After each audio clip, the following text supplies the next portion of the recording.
There's a dispute going on in the Ferguson subdivision over a proposed development. Residents are not happy and are speaking out. Our Jared Higgs talked to them and authorities in this investigative report. Edna Barrow is a Barbadian who's been living in the Bahamas since the 1950s. She and her sister live next door to each other in the Ferguson subdivision of Carmichael Road. What was once a quiet community known historically for farming is the site of what Edna calls a nightmare. The issue that my sister and I are having is because Peter Roker, who is erecting a new gas station next door in a residential area, and the proximity of his gas station to our house is deplorable, because it means that whatever system he is going to install there is going to contaminate our water system. The gas station being constructed is adjacent to the Esso that already exists. In between the homes of Edna and her sister, another construction is taking place, inclusive of a well. He is saying that these pumps, or these pumps, will contain water. But if you're going to build a gas station, why are you going to put water pumps? So he is trying to fool those people in the ministry. And they have a hazard sign in the front saying that flammable, no smoking, right on the side of where our house is constructed. But like I said, it will be a hazard, that where fire would be a serious problem if a gas station is erected here. Presently, we are still experiencing fumes from the gas station which was initially operating.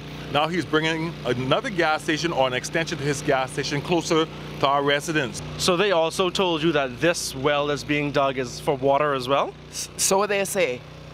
But when you look, this is the gas station there. So why would this be a well for water? And then when we look at the depth of the well. Precisely. And the distance from my boundary wall is maybe about 2-3 feet. Ms. Barrow says she reached out to the Ministry of Works for answers as to how this development could be taking place just over her wall.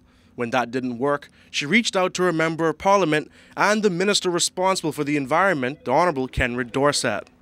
When anyone makes an application for an expansion of a gas facility, and any other business for that matter, ordinarily the same plans are provided to the Department of Environmental Health Services, which falls under my remit, for us to provide our input. That didn't happen in this instance. Minister Dorset said he and his team dug deeper, eventually reaching out to senior Ministry of Works officials. That then led me to make inquiries at the Ministry of Works and a discussion with the DPM, which resulted in a stop order being issued to halt all construction activities, because clearly the protocols had not been followed.